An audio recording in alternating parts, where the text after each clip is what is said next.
wabarakatuh. Apa kabar anak-anak hebat semuanya? Semoga hari ini semua dalam keadaan sehat dan baik, juga tidak kurang suatu apapun juga ya.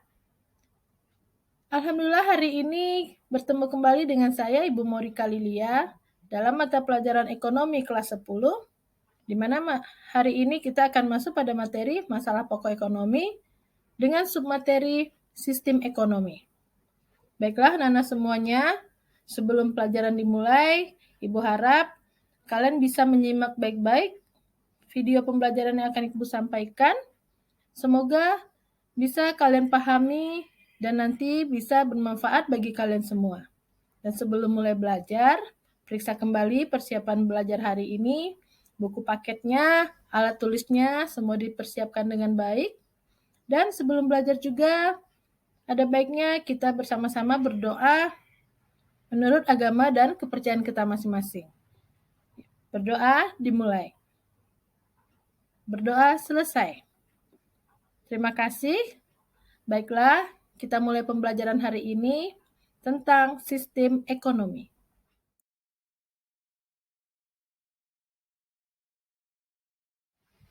Setelah kita mengetahui apa itu sistem ekonomi, sekarang kita akan melihat apa fungsi dari sistem ekonomi tersebut. Fungsi sistem ekonomi dalam perekonomian adalah antara lain: 1. Menjadi perangsang bagi masyarakat untuk melakukan kegiatan produksi. 2. Menyediakan metode untuk mengkoordinasi kegiatan individu dalam perekonomian. Yang ketiga yaitu menyediakan mekanisme tertentu agar hasil produksi dapat dibagi secara merata. Sistem ekonomi bisa dibagi menjadi 4 sistem yang mendasar. Yang pertama, ada namanya sistem ekonomi tradisional. Yang kedua, ada sistem ekonomi liberal, kemudian ada sistem ekonomi sosialis, dan ada juga ekonomi campuran. Sekarang kita bahas sistem ekonomi yang pertama, yaitu sistem ekonomi tradisional. Sistem ekonomi tradisional menitikberatkan pada kebiasaan dan adat istiadat dalam menjalankan perekonomiannya. Keberadaan sumber daya alam sangat dibutuhkan masyarakat untuk memenuhi kebutuhan hidup dalam jangka pendek agar dapat bertahan hidup.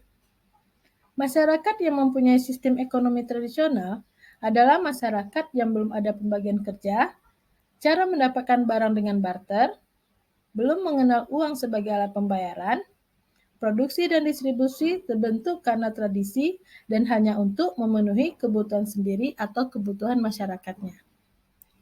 Ciri-ciri sistem ekonomi tradisional adalah yang pertama, belum ada pembagian kerja atau spesialisasi dalam kegiatan ekonomi. Yang kedua, masih menerapkan sistem barter dalam kegiatan perdagangan. Yang ketiga, jenis produksi ditentukan sesuai dengan kebutuhan. Yang keempat, hubungan masyarakat masih bersifat kekeluargaan. Yang kelima, masih bertumpu pada sektor agraris. Yang keenam, kegiatan ekonomi terikat pada adat istiadat. Yang ketujuh, alat atau teknologi produksi masih bersifat sederhana. Yang kedelapan, teknik produksi dipelajari secara turun-temurun dan bersifat sederhana. Dan yang terakhir, kekayaan alam, terutama tanah dan hutan, menjadi sumber penghidupan utama. Sistem ekonomi tradisional memiliki kekuatan dan kelemahan. Sekarang kita lihat dulu, apa kekuatan dari sistem ekonomi tradisional itu. Yang pertama, setiap masyarakat termotivasi untuk menjadi produsen. Yang kedua, tidak terdapat persaingan yang tidak sehat karena produksi tidak ditujukan untuk mencari keuntungan. Yang ketiga, dengan sistem pertukaran barter, masyarakat cenderung bertindak jujur. Yang keempat, hubungan kerjasama dan kerukunan antar individu terjalin erat. Yang kelima, perekonomian masyarakat cenderung stabil. Yang keenam, alam relatif terjaga karena masyarakat cenderung menjaga kelestarian alam. Nah, sekarang kita akan melihat apa kelemahan dari sistem ekonomi tradisional tersebut. Yang pertama, tidak ada kerjasama antar individu atau masyarakat. Yang kedua, sulit mempertemukan kedua belah pihak yang saling membutuhkan. Dan yang ketiga, jenis dan jumlah barang yang diproduksi sering tidak mencukupi kebutuhan. Yang keempat, sulit menetapkan ukuran dari barang yang dipertukarkan. Yang kelima, cenderung menolak perubahan sehingga masyarakat kurang berkembang. Yang keenam, alokasi sumber daya ekonomi dilakukan secara tidak efisien. Sekarang kita masuk pada sistem ekonomi yang kedua, yaitu sistem ekonomi komando atau terpusat. Sistem ekonomi komando adalah sistem ekonomi di mana seluruh kebijaksanaan perekonomian ditentukan oleh pemerintah, sedangkan masyarakat hanya menjalankan peraturan yang ditentukan. Ciri-ciri sistem ekonomi komando atau terpusat adalah yang pertama, sumber daya ekonomi dikuasai dan dimiliki negara, sehingga hak milik pribadi hampir tidak ada dan tidak diakui. Yang kedua, tingkat harga dan tingkat bunga ditentukan pemerintah. Yang ketiga, kebebasan dalam berekonomi bagi masyarakat itu sangat terbatas. Yang keempat, regulasi ekonomi diatur dan ditetapkan pemerintah. Yang kelima, jenis pekerjaan dan pembagian kerja ditetapkan dan diatur pemerintah. Dan yang terakhir, inisiatif dan hak milik perorangan itu sangat dibatasi. Pada sistem komando juga memiliki kekuatan dan kelemahan. Kekuatan yang pertama adalah pemerintah menentukan jenis kegiatan produksi sesuai dengan perencanaan, sehingga pasar dalam negeri berjalan dengan lancar. Yang kedua, relatif mudah melakukan distribusi pendapatan. Yang ketiga, pemerintah lebih mudah mengendalikan inflasi, pengangguran, atau berbagai keburukan ekonomi lainnya, karena kegiatan ekonomi direncanakan oleh pemerintah. Yang keempat, pemerintah bertanggung jawab penuh terhadap kegiatan ekonomi. Yang kelima, program pemerintah cepat terwujud. Yang keenam, pengendalian dan pengawasan lebih mudah dijalankan. Lalu kelemahan dari sistem ekonomi komando adalah yang pertama, tidak ada kebebasan untuk berusaha. Yang kedua, hak milik perorangan tidak diakui. Yang ketiga, potensi, kreativitas, dan inisiatif masyarakat tidak berkembang, sebab segala kegiatan ekonomi direncanakan oleh pemerintah. Yang keempat, sering terjadi praktik monopoli yang merugikan masyarakat. Yang kelima, sangat tergantung pada pemerintah. Dan yang keenam, masyarakat tidak memiliki kebebasan untuk memiliki alat dan sumber daya. Sistem ekonomi selanjutnya adalah sistem ekonomi pasar atau liberal. Sistem ekonomi pasar atau liberal ini adalah suatu sistem di mana negara memberi kebebasan kepada setiap orang untuk mengadakan kegiatan ekonomi. Sistem ini berdasar pada teori yang dikemukakan oleh Adam Smith pada tahun 1723 sampai 1790 dalam bukunya berjudul The Will of Nation yang diterbitkannya pada tahun 1776 dengan ajaran pokoknya yaitu memberikan kebebasan perseorangan di setiap sektor ekonomi.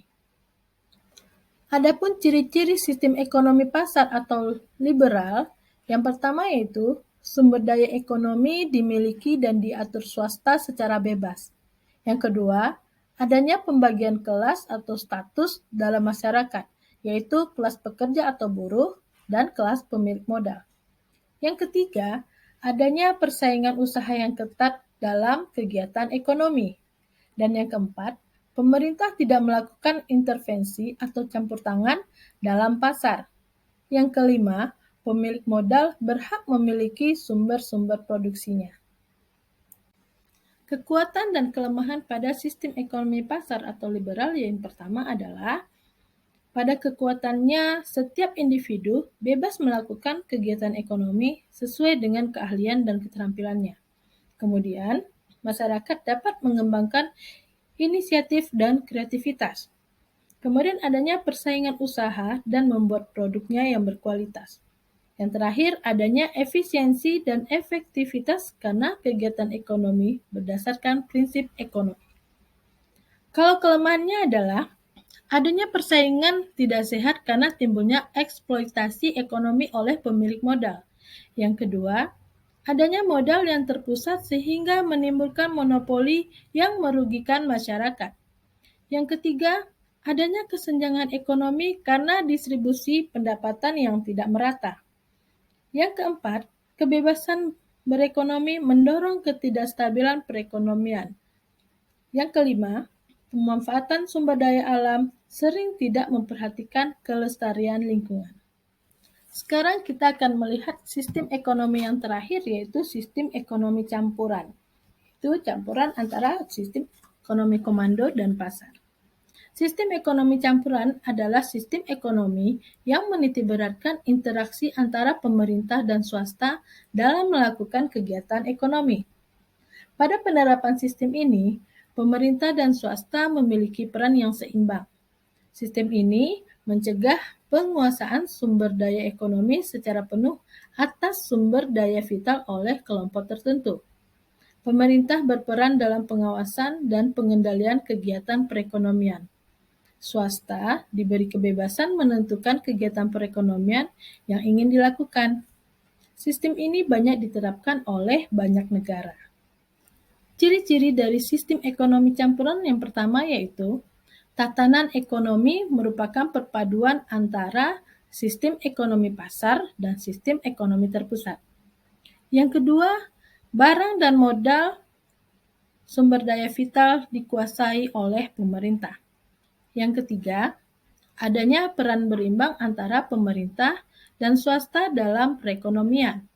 Yang keempat, campur tangan pemerintah dilakukan dengan kebijakan ekonomi sehingga terjadi persaingan yang sehat. Sistem ekonomi campuran memiliki kekuatan dan kelemahan juga.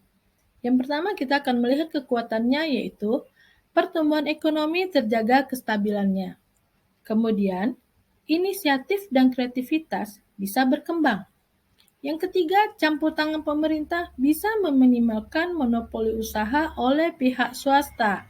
Dan yang keempat, pemerintah lebih fokus dalam memberdayakan sektor usaha mikro kecil dan menengah atau yang lebih dikenal dengan UMKM. Lalu kita lihat ada kelemahannya. Kelemahan yang pertama yaitu adanya campur tangan pemerintah, di mana campur tangan pemerintah yang lemah memungkinkan berlakunya sistem ekonomi pasar. Kemudian, jika campur tangan pemerintah terlalu kuat, maka bisa mendekati sistem ekonomi komando. Adanya kesulitan dalam memenuhi kebutuhan masyarakat yang beragam. Keempat, timbulnya KKN karena kurang pengawasan dari pemerintah. Nah, itulah pembahasan kita hari ini tentang berbagai macam sistem ekonomi. Ibu harap dengan materi yang ada dan telah kita dengarkan bersama, siswa semuanya, anak-anak ibu semuanya bisa mengerti dan paham tentang pembelajaran sistem ekonomi. Baiklah, sekian dulu materi dari Ibu. Ibu ucapkan terima kasih dan Assalamualaikum warahmatullahi wabarakatuh.